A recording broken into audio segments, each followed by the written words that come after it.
known about Jeny's Surprisingly Stretchy bind off for a while, but I've recently learned that there's also a Jeny Surprisingly Stretchy cast on as well. It's also known as the Slipknot cast on. It is a little bit fiddly, but it is super stretchy. So in the video today, we're going to go through both the cast on and the bind off. I'm going to do the cast on instructions first. If you do want to skip ahead to where the bind off instructions are, I'll just put a little note here now and you can skip to that time.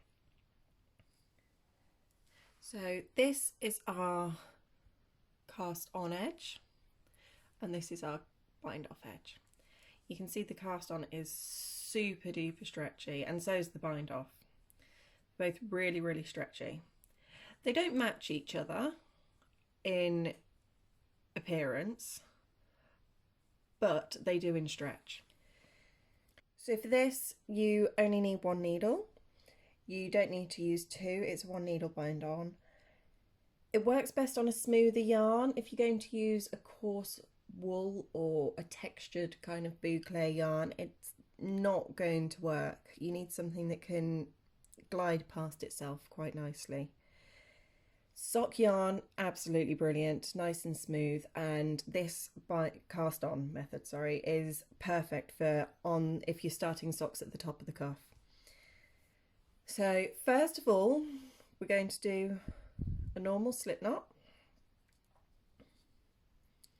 and stick that onto our needle and snug it up. Next, you're going to hold your yarn. If you've done long tail cast on, you're going to hold your yarn in a very similar way. I have seen people use the slingshot method for holding it. I can't get my hands to do it. So this uses the two hands to cast on.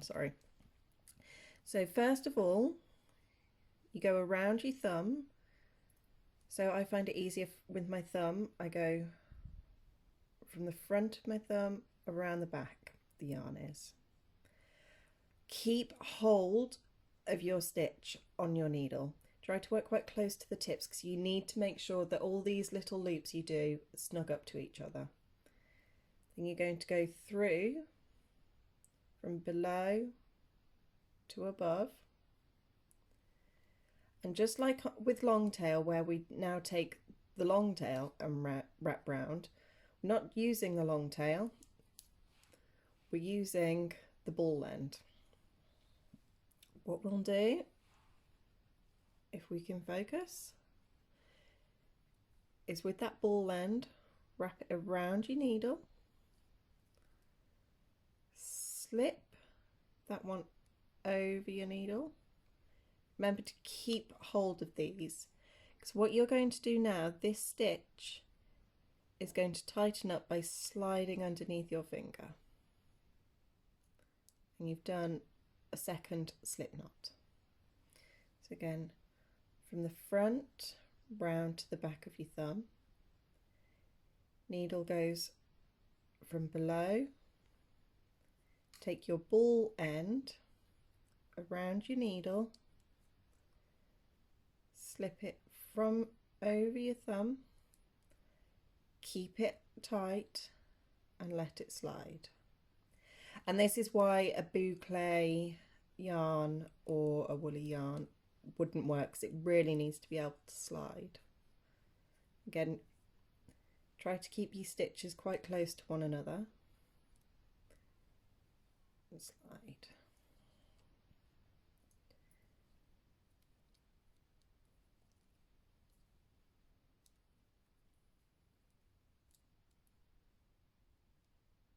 If you don't hold tight here, obviously you need to hold it so that that bit of yarn can slide beneath your finger. Don't know if the camera picks it up. And you can kind of see this, this bit just slides. So it's really difficult to show. And what you're trying to do with your finger is let it slide, but make sure that this part of the slip knot doesn't get lost around the back because it goes into a huge mess. I'll show you now what happens if you don't keep a tight hold. So doing this stitch normally, if we don't keep a very tight hold,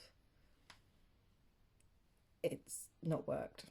The slip knot has closed up the opposite way. It's also important, as I was saying, keep them close together towards the end of your needle.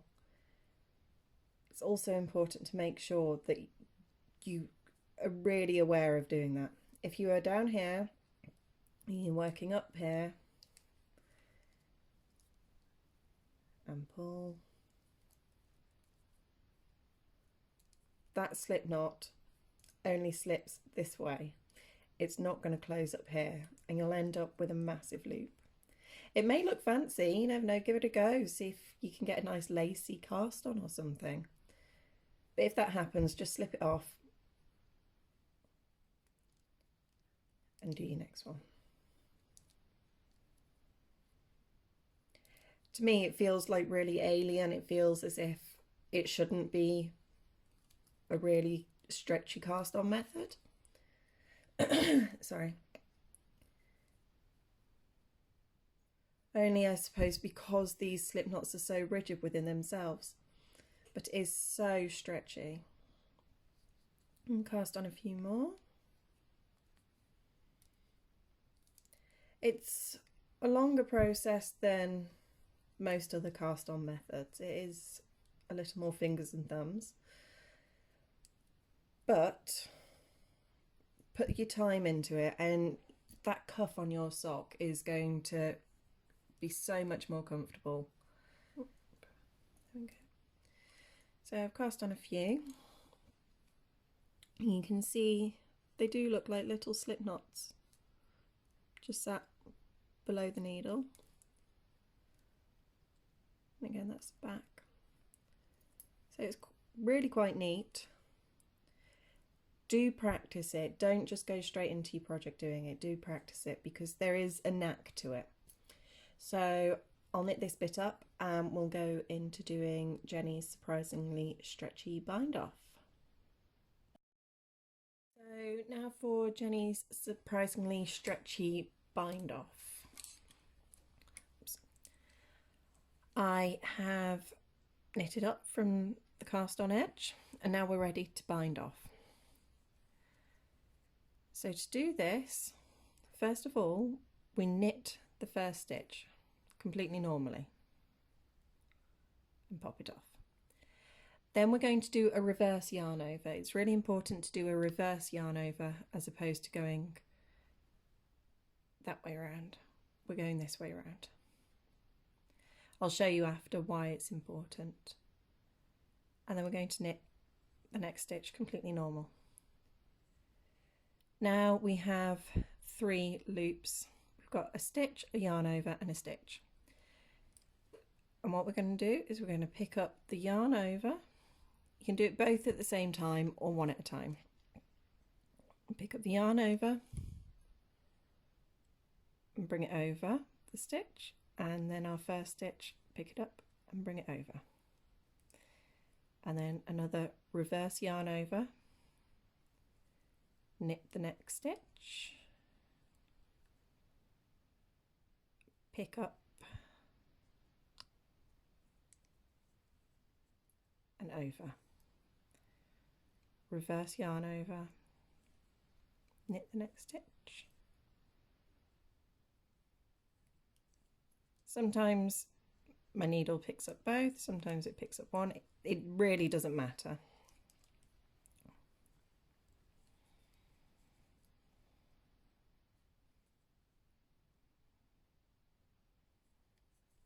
This would be absolutely brilliant for if you've done socks from the toe up. That's how I like to do my socks. And then your cuff is going to be nice and stretchy. I've also used this bind off method on shawls where you want the edge to be stretchy and not pull on your stitches. You Could even use it on a collar. Just anywhere where you want a nice solid bind off. It's a nice solid bind off, but lots of stretch.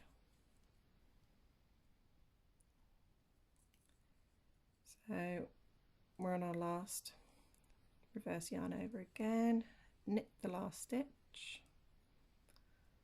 pop the yarn over and that stitch over, and just like normal, snip your yarn and pull through the loop. So you can see it's really neat, really neat. I love it, and it's super stretchy. So that is the front, that is the back, and that's on top. It's got a really nice edge to it. I was saying before, it's important to do a reverse yarn over as opposed to a normal yarn over. So I know it's a different yarn, but this is the cast off edge up here, and this is with the reverse yarn over. I did use a needle slightly bigger than I probably should have done, so it does look quite open. This one was done with a normal yarn over. Ignore my cat. Dizzy. Sorry, so yes, this one was done with a normal yarn over, not a reverse yarn over. And you can see you get some big gapy holes, which isn't neat. I mean, it could give a really nice edge. I have no idea what the cat's after. And that's the back. I mean, it's very, very decorative, but it's not actually overly stretchy. It's lost the stretch and it's just got a gape rather than a stretch. So that's the two of them next to one another. You can see the difference. So thank you so much for watching, and I will be back again very soon with another video. Happy crafting! Bye!